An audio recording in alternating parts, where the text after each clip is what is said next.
Hey everyone, welcome one and all to the latest episode of what I hope is your favourite podcast. In the YouTube studio today is that young lady who occasionally makes a comment that makes me think, where on earth did that come from? Oh, It's goodness gracious. Sarah. Hello everyone, really nice to be back. Now we're joined today by our wonderful friend Stuart to chat all about alchemy.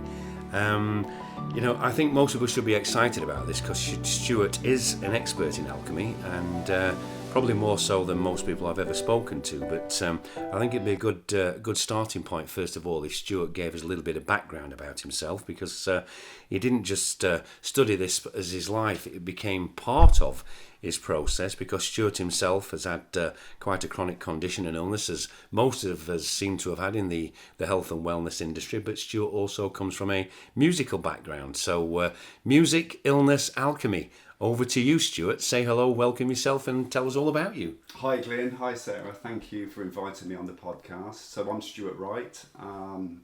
It's been a long, interesting journey, starting 15 years ago when I first got severely ill. I'd had, since birth, certain issues, been a very sickly child and had more struggles than most, but it really came to a head when I was in my early 30s, and I was working in the music industry. I was doing remixes for big artists such as Pink, people like this, for Sony, and I worked for a record label called Defied Records, which are a big house music label. I was burning the candle at both ends, not particularly looking after myself, as many people do in the music industry when you're doing such a fast-paced job. But also when you're young, you think you're indestructible, don't you? Exactly. And I certainly believed that I was, and I had some very potent false beliefs, such as we have the best medical care in the world in the UK. Well, we do, don't we? The National Death Service. Yeah, that's right. So, I wasn't completely ignorant about life. I was quite ignorant about the medical system. I was, a pretty decent person, but I didn't look after myself. I think I was my worst enemy. I was quite self-destructive back in those days. Had some mental health issues, some depression issues, and I hadn't realised that I'd been born with a particularly complex iatrogenic condition. So iatrogenic or iatrogenesis, meaning harm by some type of medical practice. Often, as I've come to know, mainstream medical practices is where the most iatrogenic harm comes from. So the condition that I have is called Ehlers-Danlos syndrome. It's a connective tissue disorder. It's an issue with how we produce collagen. So every organ system in my body is affected or can be affected. It is a bit of a spectrum disorder, so depending on how it manifests, you can have a very varied group of symptoms. There's some things that everyone with the condition has, and some people might be wheelchair bound, some people might be fine walking around. So come my early 30s, I was pushing hard in the music industry and my health completely collapsed.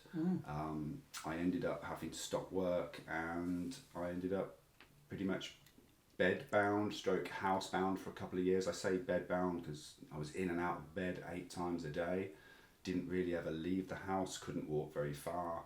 Dreadful. Couldn't pick up a knife and fork some days. Wow, that must have been a real shock. Why don't we start getting the clangers out and bashing and praising the NHS and clapping for them like we used to? Yeah. Obviously, I've known Stuart for quite a few years now, and his condition has been incredibly debilitating.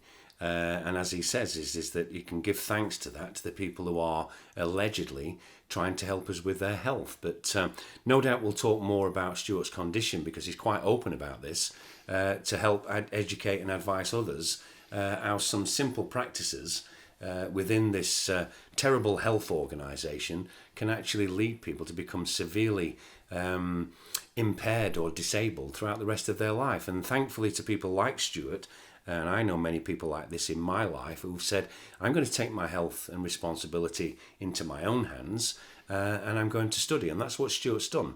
So he's had a very successful career in the music industry, but he's also had a very successful career at self-healing.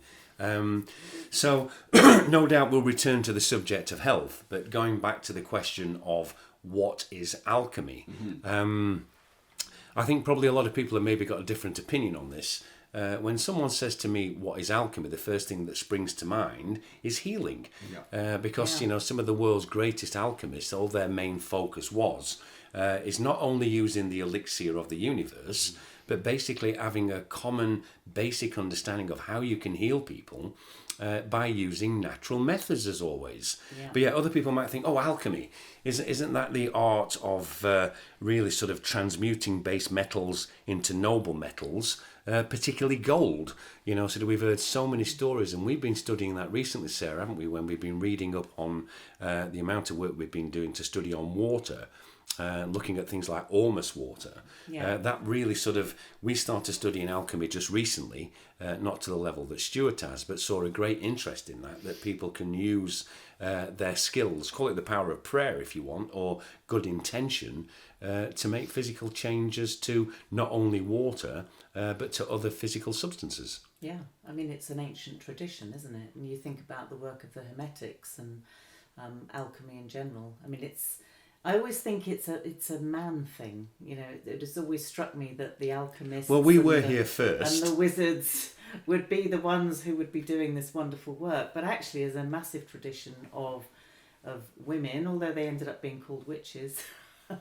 It's fascinating. Really. Can we not have that conversation? Can't I become a male chauvinist pig? Can't we talk about how men were here first and we weren't born from the ribs of a woman? That's absolute nonsense. That's just another hearsay or wives' tale, is it? But on a serious note, another word I want to bring in is philosophy, because again, the philosopher's stone. Indeed it is, but so that's three things I think of then. Alchemy is about healing, it's about health, it's philosophical, but also it's about, as you say, the transmutation of taking metals or base materials, maybe turning iron into gold. That has been done. We know it's been done. Lead into gold. Lead into gold, I do beg your pardon, Tin into steel, maybe? Tin into tinnitus. Tin into tinnitus, there you go. You can always rely on Sarah to drop those in again. You have, that's one. Can you get more than one in on this podcast, do you think? Stuart, on a serious note, back to you to give us an overview on alchemy. Absolutely. As you and Sarah said, you can categorise alchemy into, I think I see it as three different subjects which all interlink. You could look at it from a physical perspective, turning lead into gold, or even the physical aspects of healing the body. We can also look at the philosophical side of alchemy, the purification of ourselves and the mind, and then the spiritual, which does tie in with both of those. You could look at it as two. You could look at it as physical and psycho-spiritual, or physical, spiritual, and philosophical. So where I think a lot of people can get caught up when it comes to healing the body is if the mind is not in the right place from the start, then we're kind of screwed from the start. If our philosophy is go to the doctor and ask for their advice, go to a mainstream NHS GP to find a solution to your problem, and you put all of your control into the GP's hand, and your trust, really. You're looking for a tablet or a solution that's coming from somebody else. It's the pill for an ill, and also they're going to treat the problem or the symptom rather than the cure, aren't they? The cause. They don't go to the cause ever. If you're handing over control for your health, how much control have you got? Zero. It's in somebody else's hands, and what you may get lucky. I think even with the NHS, there are some reasonably good GPs. The majority of them, I don't think they're good at all. But there's some, especially ones that may practice privately and have gone through this process of, they started out as a GP and thought, they're going to cure everyone. And then they realise that this is a corrupt system, and then they break free from that and set up privately. You know, initially I worked with a doctor who some of your listeners may have heard of, called Dr. Myhill, and you know, she broke free from the NHS after realising, you know, what a bad system it is, and it was not about healing in the slightest for you know, most conditions. You know, unless you've got some severe trauma and you're going to a hospital, you know, certain surgeries for immediate traumas can be life-saving. But you know, let's not cut out someone's gallbladder or take a kidney out just because they're not working. Let's think about how we're going to heal those problems rather than remove the problems. It doesn't exist anymore. Well, how many people do we know that's had their tonsils out, they've had their gallbladder taken out, you know, it's barbaric. Well, it's butchering. Yeah. It is, it really is. I mean, it's really interesting you mentioned that, because I think I covered this in a previous podcast, is that the two previous health centres I had, natural health centres, the majority of our clients were GPs or doctors, because they thought, well, I'm not going to practice what I preach here. You know, this is what I'm told to do, but this is what I want to do to look after my own health. Yeah. Because many doctors, as you know, do look after their own health, but they don't take their own tablets. Yeah. No, they certainly don't. And we were talking about this in a previous podcast, the fact that GPs study nutrition for less than a week within their 5 years of study. Mm-hmm. And you just think you are not only what you think, but you are what you eat. And, you know, people are pumping themselves full of all sorts of crap, as we know. Mm-hmm. But GPs are never going to advise them about that. You know, they might say, oh, try and eat a bit more fruit or something, but they don't know what they're talking about. Yeah. It's terrifying. Well, let's try not to go down the old route of just spending time talking Sure. about what the NHS don't Sure. do. Let's talk more about what Stuart has done, because Yes. you've made some amazing achievements. Thank you. And I know you've met some fascinating people along the way. But let's go back to what you said. You have actually gone out yourself to look and source people who you believe could help you in the manner that your body needed its assistance. Yeah. But that took a lot of discipline and determination on your part to achieve it. Yeah. And you've had some major successes. And thank God that you did take or regain responsibility for your own health. Otherwise, you wouldn't be the fit and healthy person that I'm looking at now. That's right. So going back to when this sort of journey of health recovery began, I remember sitting there in my music studio, very, very ill, you know, could barely pick up a knife and fork to eat those days.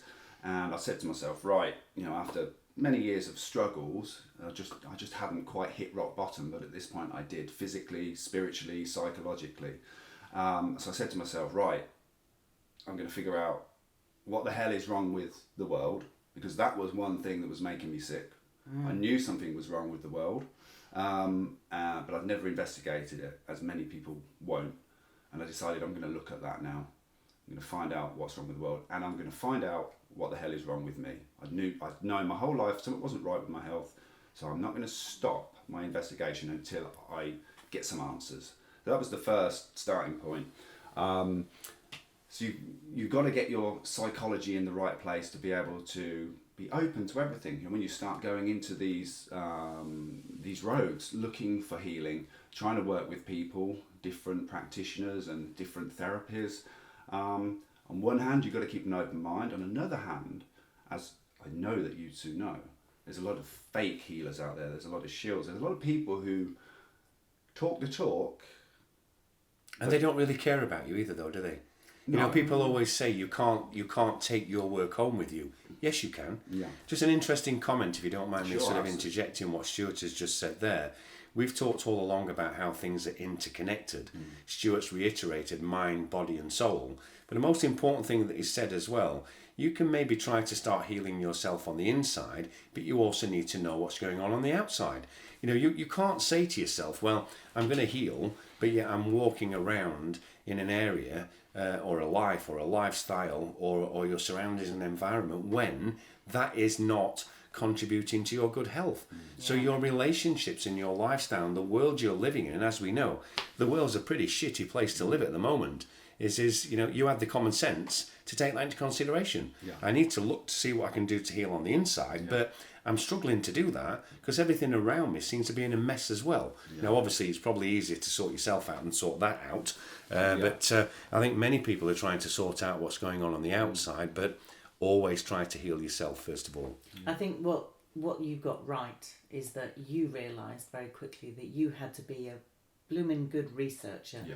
You know, it's like not accept second best, not accept what someone tells you, but actually dig deeper and really try it out and then look underneath and see whether or not what the impact was on you. And some of it didn't work. But I don't think you had any choice. Absolutely. Because at the end of the day, with your condition, you weren't going to get the right support because the majority of people in the so-called health industry didn't really understand what was going on. Yeah. You know, your condition is quite unique. Yeah, it's very different. You know, let's just take something like arthritis or irritable bowel syndrome, which I had both.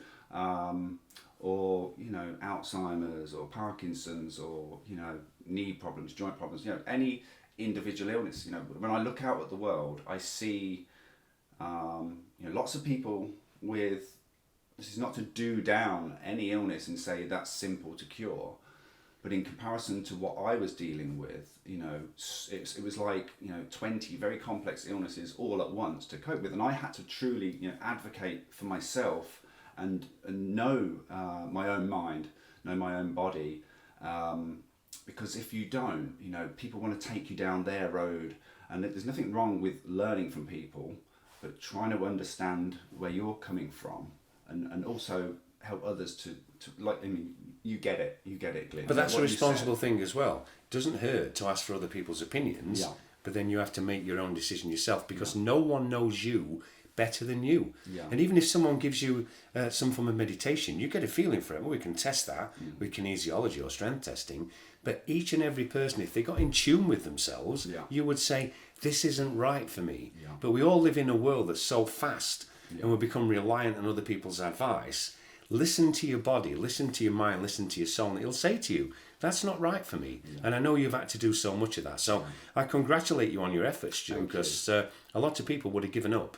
Well, very, very few people are capable actually of doing what you've done. And I think that's one of the issues is actually, you know, what your journey is not for the faint-hearted. Yeah.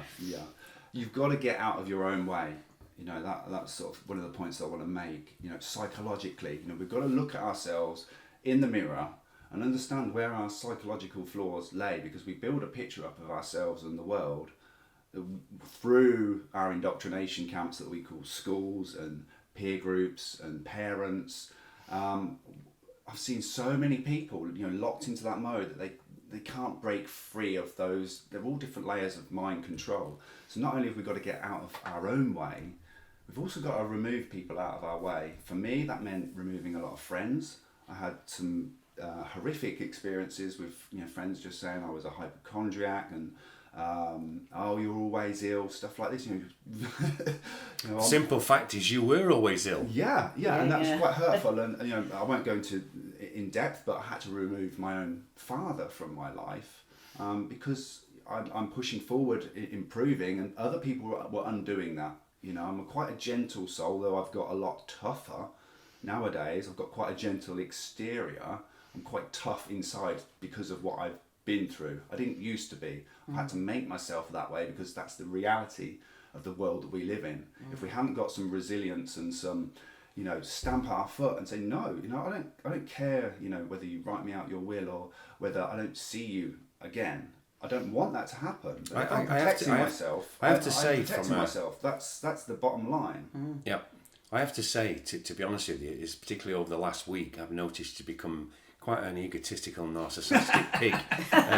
So maybe you need to back off a little bit, Stuart. Now I think you might be being too harsh. Listen, if anyone heard that noise, it's just Stuart stirring up one of his potions. It's probably going to poison me after doing that. Maybe we'll go into this because it's one of my favourite alchemical elixirs: the ginger juice and cayenne and apple cider vinegar.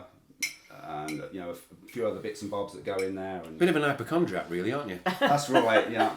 It's just for attention, all of this. I think you're you know, doing, it's working. So. We've discussed this many times before. That the problem with our podcast is, even if you choose a subject like alchemy, as Stuart says, you can look at this in 3 different parts, or maybe 4 if we include philosophy. You know, you're talking about mind, body and soul again. We're talking about healing. We're talking about how you can make a physical change to a subject of matter, And so, And it's about balance as well. Audience, as always, please forgive us. It's not that we're particularly trying to diversify or digress. It's just that the subject matter is always so big. So I always try to do my best, even including with myself, to bring us back on point and back on topic. Maybe it's worth now then, Stuart, actually dealing with these as separate issues. So, we know that obviously you've done an incredible job to self-heal, and it has been a very, very long, arduous journey. So, we take our hat off to you, because where we've been committed healers ourselves to support people, you've actually found something over and above that. You haven't had particularly the right healers or the right support. So it's been a personal battle to say, I will sort this and I will win, and you have won. So I'm going to sort of let you sort of decide which areas you want to discuss then, really. But, sort of the subject matter is alchemy. Yeah. I think so. If we put the health side to one side at the moment, my suggestion would be maybe we do another podcast with you, because I think that with the knowledge that you've gained firsthand about our natural healing, and that doesn't mean just getting fresh air or getting grounded. You've had to select the world's finest ingredients to ensure that they're going to be things that actually help you to heal on the inside. So back over to you again, Stuart.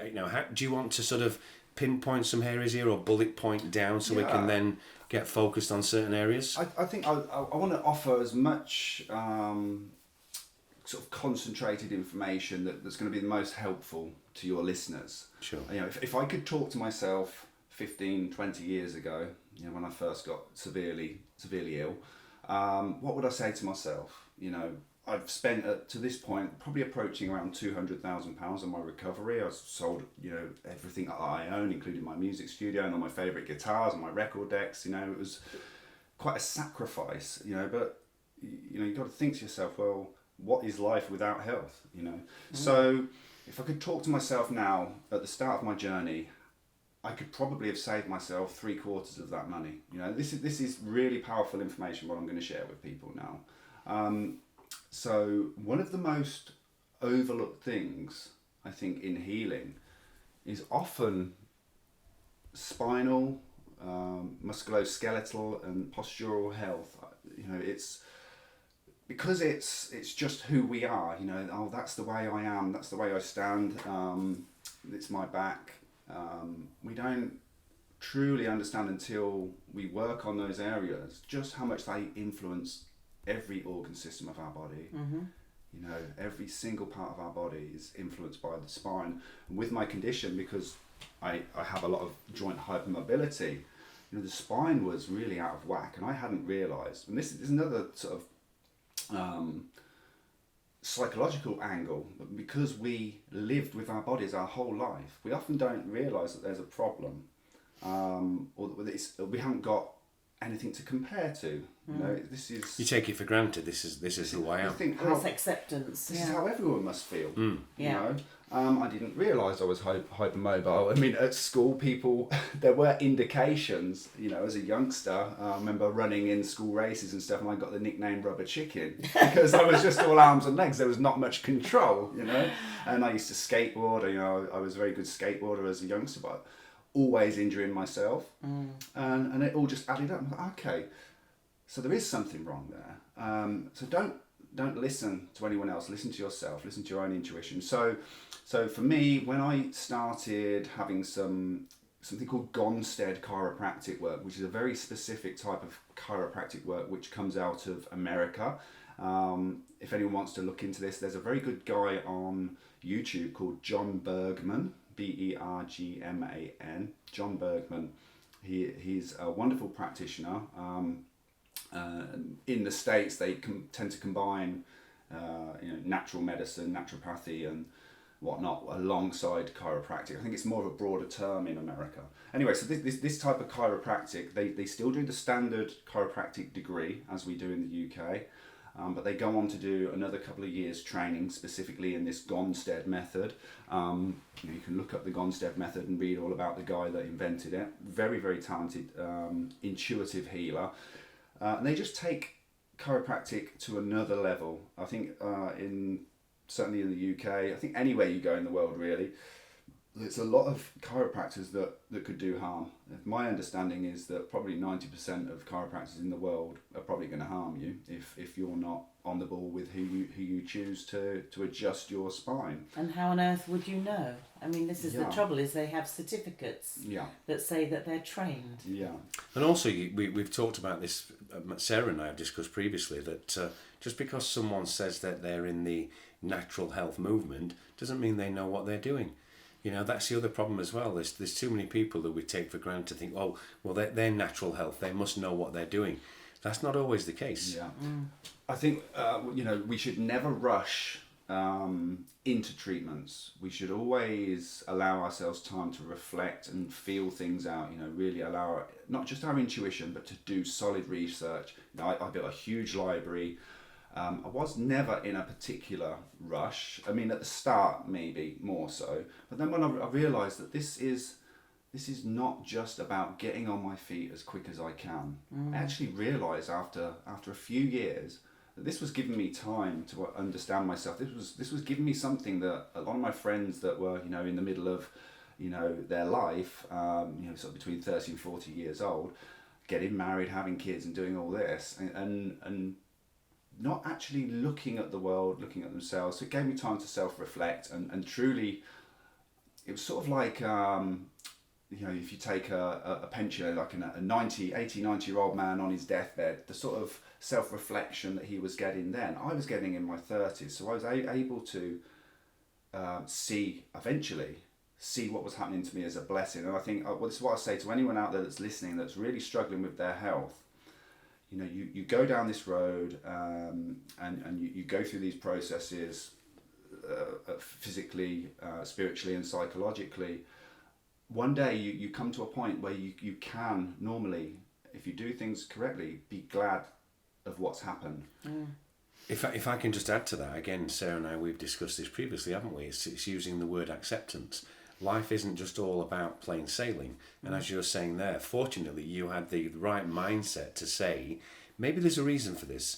Maybe this is actually stopping me in my tracks so that I actually reevaluate who I am as a being and how that can maybe lead me on a different path. And as we all know, healing has to be a long process. It is You don't want a quick fix. Yeah. So, I'm pleased to hear that, Stuart, that even with a condition so disabilitating to what you've had to suffer, at least you've looked upon it and said, you know what?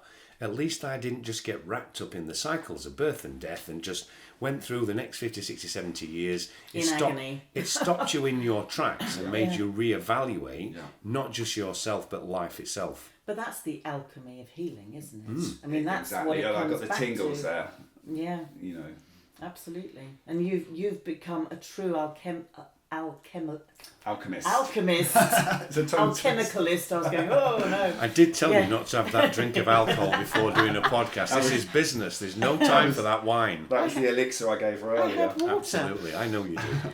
But you turned that water into wine. Oh, there you go. Accusations. Alchemist you. I'm so blessed to have gone through this journey, and I tell people I'm glad this happened. I really am. As horrific and painful and arduous, I've nearly died a couple of times, which were both due to medical negligence or medical ignorance.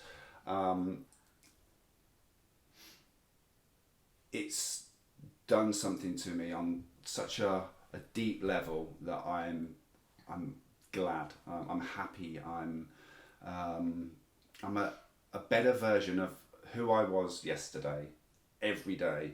And that's what matters to me.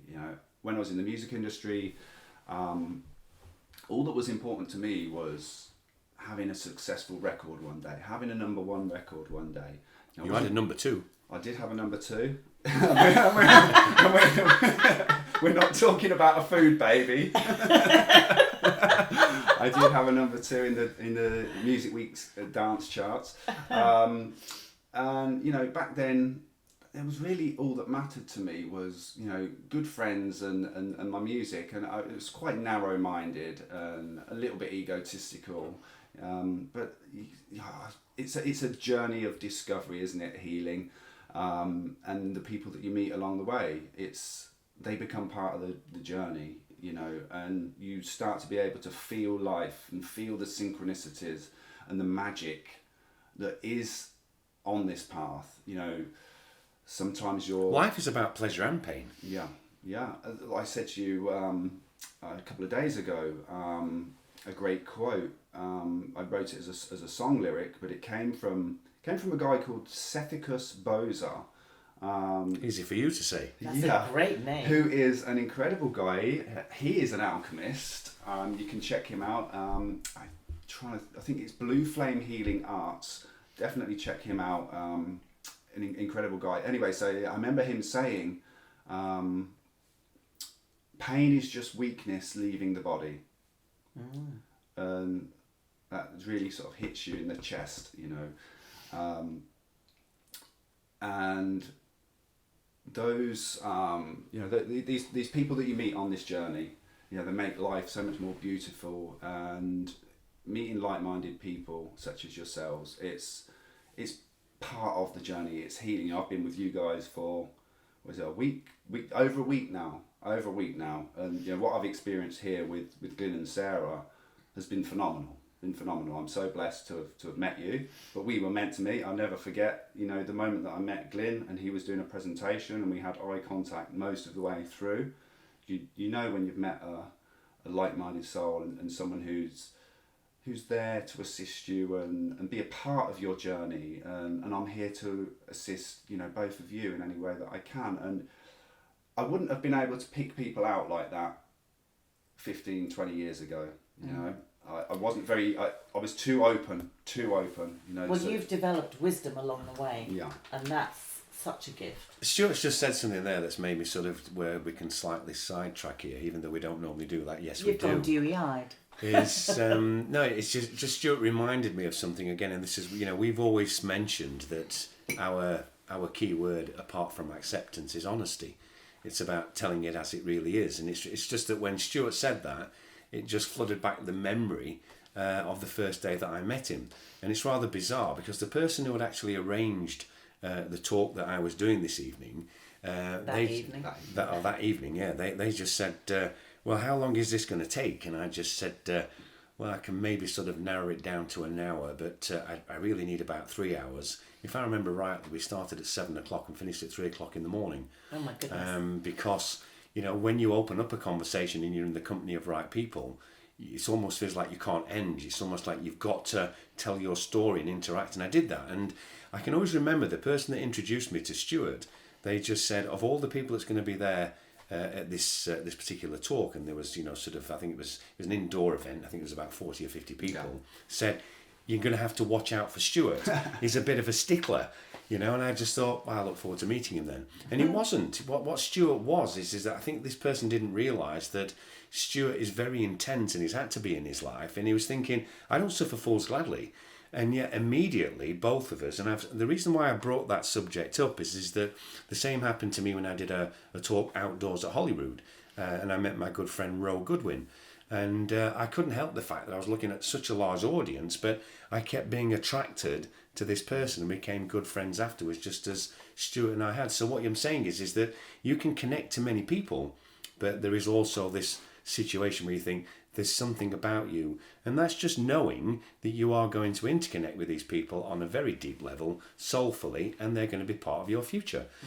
So yeah, interesting subject. And going on the fact that Stuart's been here far too long now. When are you leaving? It's like Hotel California, isn't it? Oh, there we go. No, that's down to us to decide to keep you. That's nothing to do with your choice. Brings us on to the other subject. We've just had a fascinating week, haven't we? Well, I say we've had a fascinating week. We've had a fascinating 2 weeks. Sarah and I went away a couple of weeks ago to look at our second retreat, and we've secured it. So no doubt we'll do a podcast about the second retreat and how we're going to develop on some of our additional services and people that's going to help us to do that. But we were blessed with the pleasure of our good friend John Irwin from Ireland, who's been over to do what was supposed to be a 2-day CNR training session, became a 5-day treatment session, because the lovely people who have had staying with us And I bring that subject up, not only the fact we've had a fantastic week with John, the healing that he has done has just blown people away.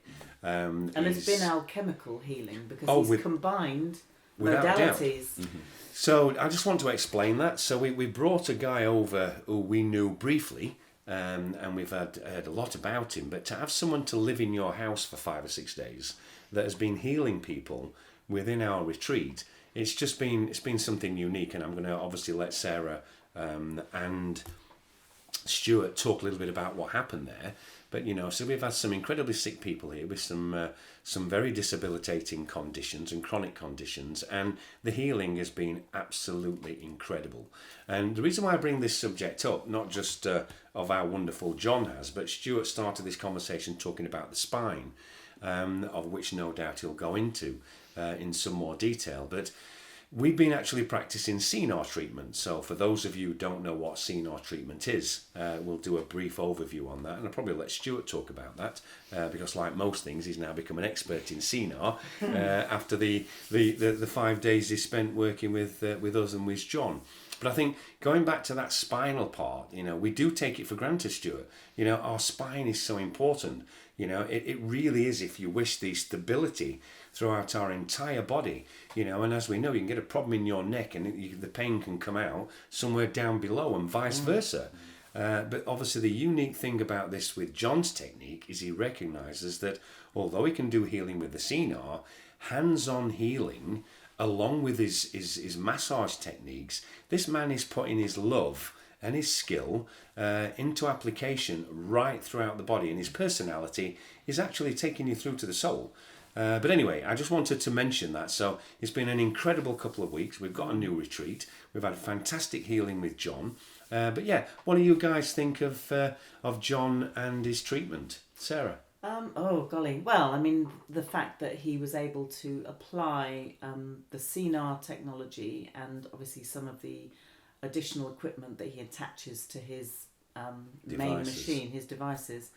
But mixing that in with massage and the use of some incredible oils, the healing, you could see the healing in people. There was such a range of different conditions. Someone who'd just had major surgery on their hand, someone who'd had a stroke, various other things. Our hypochondriac friend. Yeah. And myself, I don't seem to have anything specific other than a bit of neck ache, but, I know where that comes from. Yeah, all right. It's always my fault. So, yes, quite an incredible man. And, as I felt more like a witness than a participant in many ways, mostly because I was probably thinking about what I was going to feed everyone next. But it felt like alchemy, it felt like magic. Well, if you're listening in, John, I think on behalf of at least the three of us who's here, and I know all the other 6 people who are not present, thank you very much for the amount of love and healing that you gave to all of us. Yeah, so over to you, Stuart. Yeah, I think that's, your words there, what you said. Thank you for the love and healing that you gave us. You can't get healing without love and care. No, you can't. I said this many times over the last week. I truly believe that care and love is 90% of it. Yeah. You've got to have the right modalities and the right diet, the right environment, all of that. But without love and care, it's worthless or worth a lot less. Yeah. John, take my hat off to you.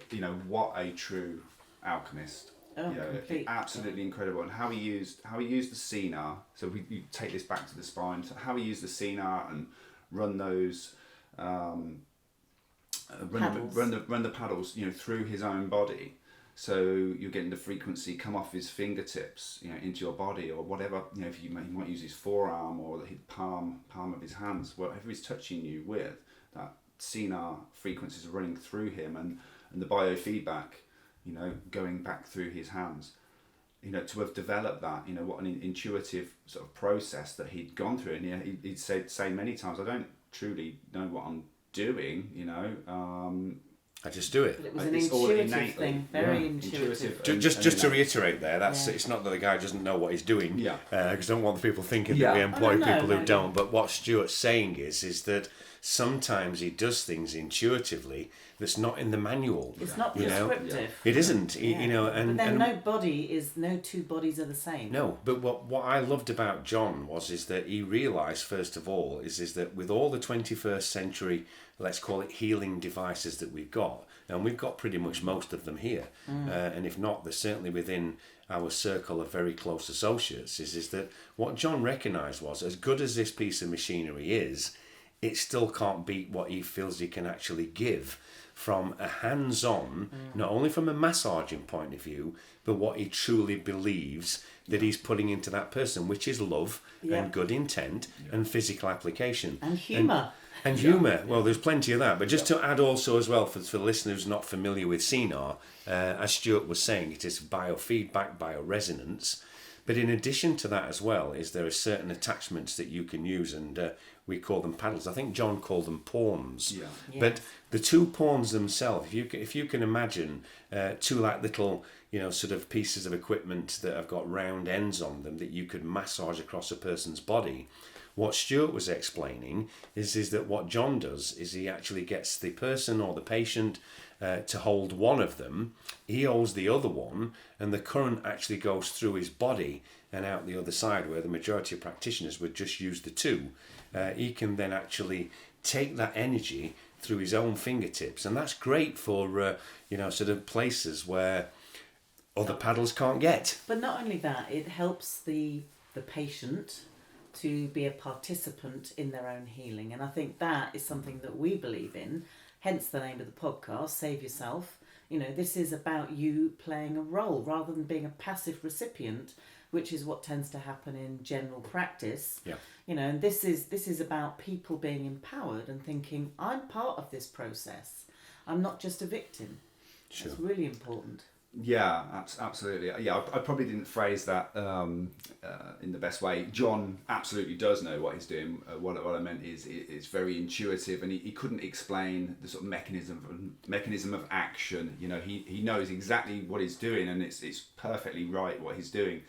How he zones in on trigger points in the muscles and tender points and places that need work, and how he can look at you. I remember him, standing with you, analysing my body, and him pointing things out about my posture and issues that were wrong. I'm constantly correcting and having work done on my spine because of the hypermobility to bring it back into balance. And he's just a very innate natural ability that he's got. So what this taught me, and I've always, not always known this, but over the last 15 years I've been increasingly aware of the fact that there's always more to learn, there's always more to add in, there's always more to discover. And having John massage me and do the CNAR treatment, I just realised that was the missing part of my puzzle for my spinal health. So just to be very quickly address what I do for my spine. So I do the Gonstead chiropractic for adjustments.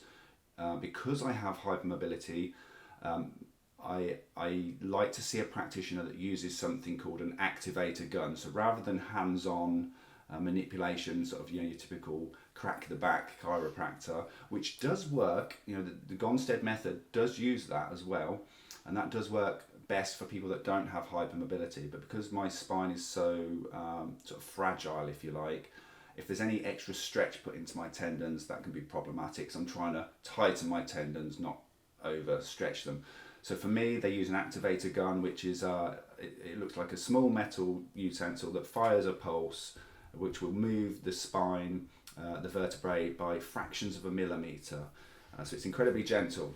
So I use the Gonstead chiropractic. I've been using prolotherapy for the last just over a year now, which is I actually see someone who uses Prolozone. He's a guy called Oliver. It's Pro Health Clinic in Bedford, and he injects ozone solutions, homeopathic solutions, and he does do traditional prolotherapy as well, which is a dextrose solution. This comes out of ancient Egypt and the Romans, where they would put a hot needle into a damaged joint to create a healing response from the body. So fibroblasts and different sort of cellular healing mechanisms of the body rush to that area to create more collagen, to strengthen those joints and tendons, to regrow cartilage. So it's a healing response. So I use that. I use the Gonstead chiropractic. I also use various pain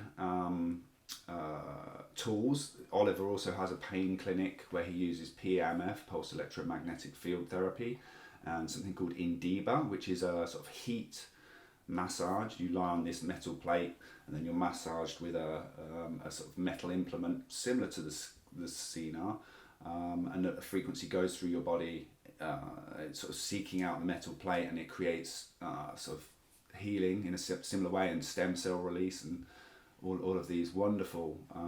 It's so alchemical. I'm loving it. We're just stimulating. We're just stimulating the natural processes of the body, and I think that's what's key with alchemy. You know, the ancient alchemists of times past, they were very much connected to the natural world. You know, and it's not something synthetic. It's playing with the things that are available in nature to create something more than the sum of its parts. You know, what I love about this is that this was genuinely, and is in this environment, in this situation, about healing. And it just feels like they lost their way, didn't they? They lost their way because it became about profit. Yeah. You know, and that's the difference. It's like you're either genuinely focused on healing, in which case the alchemical approach is perfect, or it's the bottom line, in which case actually it's like, well, how can we do this more cheaply, faster, you know, less information. Question I've got to ask on this then, Stuart, obviously you yourself are a healer and you help people, even if it's just giving them the in-depth advice and the amount of study that you've done. What advice can we help and give to people on the back of this podcast today then? Would you suggest that we put some links, or would you do another podcast where you can actually be quite specific about the treatment and the people who supported you? What's the best way for us to actually link people in? Because there's going to be many of our listeners that have got pretty much a lot of the problems that you've got, that's rather isolated, where you've had to contend with all of them. We can put some links below in the information section of some of the people that I work with. We can try and put in an Instagram link for me. I'm not that active at the moment, but I'm hoping to get more active on Instagram and sharing some of my my further wisdom. And I'd love to come back. You know, there's so much more, isn't there, that we can talk about. There is. Just a couple of points that you made there, which I want to sort of reiterate, is that, again, the way that you've healed yourself, like the way that John works, is intuitive. Yeah. You know, you've become a self-healer because you've had to take that responsibility to heal yourself rather than rely on others. Yeah. And what's happened now is external sources have supported you to heal, but you have actually taken full control because intuitively you knew that only you could actually heal you. Yeah, I mean, when I met John, you know, we had a brief chat because I now know my body so well. I think that's a huge part of this. Get to know your body as well as you can, then you can direct healers better. You know, if you're going into the NHS blind, and sometimes we might come across an event in our life where we need to be rushed to hospital. You know, anything can happen. You know, I was taught over the last month, I've had a couple of things happen with my partner who unfortunately trapped a hand at work and had a very severe injury that I needed to jump on the case very quickly. So the wisdom that I've gained has been so beneficial in helping her. But you know, life can throw anything at us at any point in time. You know, a couple of days ago I witnessed a car crash, you know, and found a guy, unfortunately, you know, lost his life. So you know, that's obviously a very difficult situation. There's nothing that can be done, but life throws all sorts of things at us. If we're unprepared and we go to the NHS for treatment, we can't direct our treatment. We don't know when to say no, or how about this, or you know, what about this. With my partner, I've been able to actually take equipment into the NHS when she's been having certain treatments on her hand or having her bandages redone, and I've been able to do photobiomodulation, red light therapy on her hand to help with the healing, and PEMF and things like this. Well, if I could just mention on behalf of Karen, categorically state this: if it wasn't for your intervention and a few of the people that's given you some support, she would have lost pretty much 3 fingers. That's right. Not maybe, she would have lost them. Even they said, we're going to have to remove them. She said, you're not. Yeah. So with the dedication that you've put in, Yeah. and with the incredible amount of study you've done to give you the knowledge you've needed, you've actually saved that person's 3 fingers. Yeah, Yes. and hats off to Karen for advocating for herself. You know, in those moments when she was taken through to surgery, she changed her consent form. She didn't let the doctors dictate. She didn't have any local or general anaesthetic. She said, no, you're going to do this while I'm awake with a nerve block. So she was able to say yes and no. So many people Retain control. are afraid of saying no to a doctor because they see them as gods. And you know, if you can remember one thing, doctors are not gods. Nobody has... you know, we hear with like cancer patients or people being ill, and a doctor may say, oh, you know, or the patient may say, how long have I got? And the doctor says, oh, you've got 5 days, or you've got 2 weeks, or you've got 6 months. You know, they've just signed it. Bollocks. That's nonsense. Nobody can predict the future.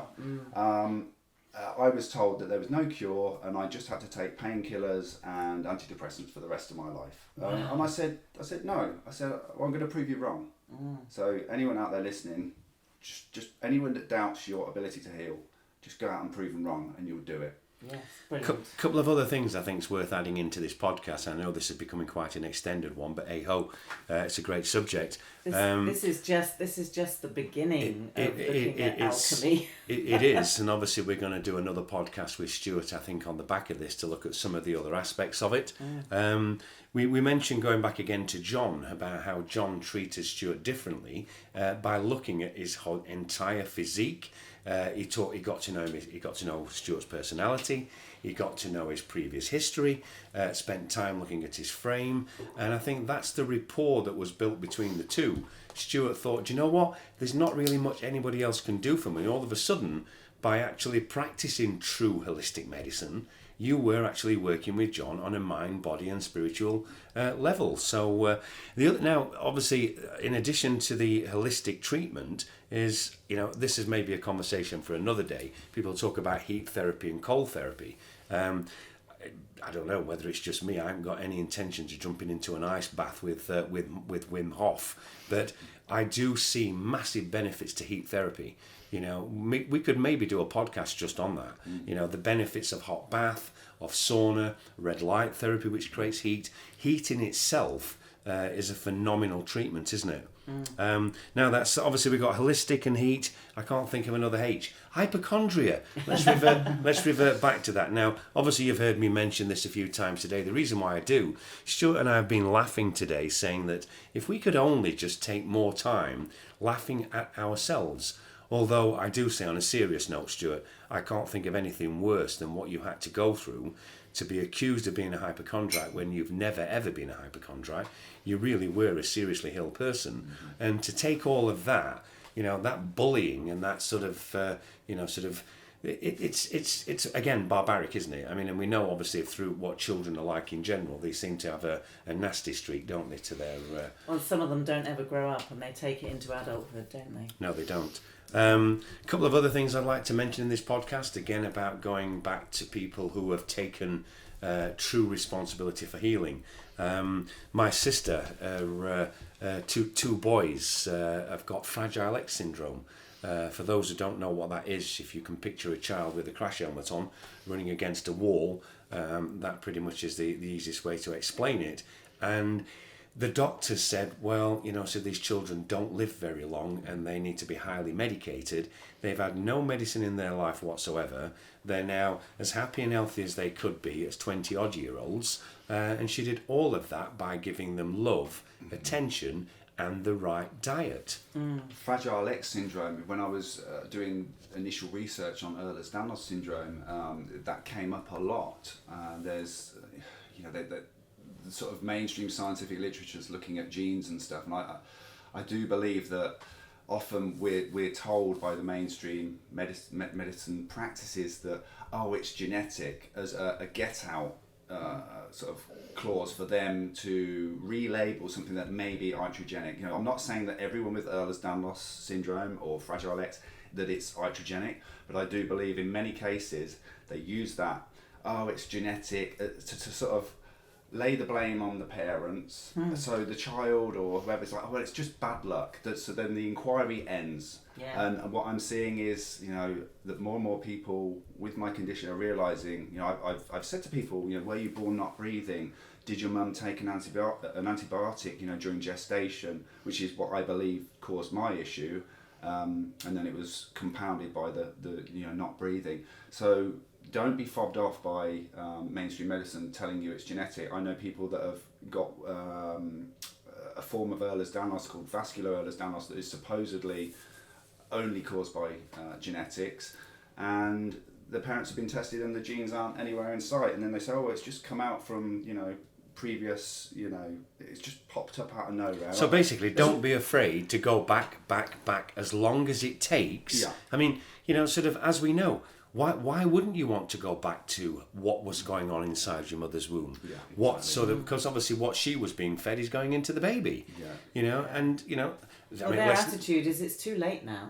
Yeah, Whereas well, actually it isn't, because you can prevent it happening to other people. Let's not get into the vaccine subject today, because that's another one that's, the amount, if the shitstorm doesn't come quick and we're going to be around for the next 10 years watching what's going on to children who have been born since the 80s, and the way now people are being vaccinated, kids smoking vapes, getting clobbered with EMF, etc.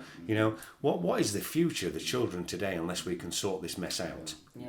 It's detective work, with the whole alchemical process. If we think back to the ancient alchemists of times past, it was trial and error and working like a detective and tracing every single thing that you can think of. And you need to go not only back to your birth, but to your mother's life and your grandmother's life to see what were they exposed to, what were the toxins, and because there's always, even if it is genetic, we talked about this the other day, didn't we? Even if it is genetic and there is a gene that we can find, what's to say that wasn't caused by an environmental factor 200 years ago? Yes.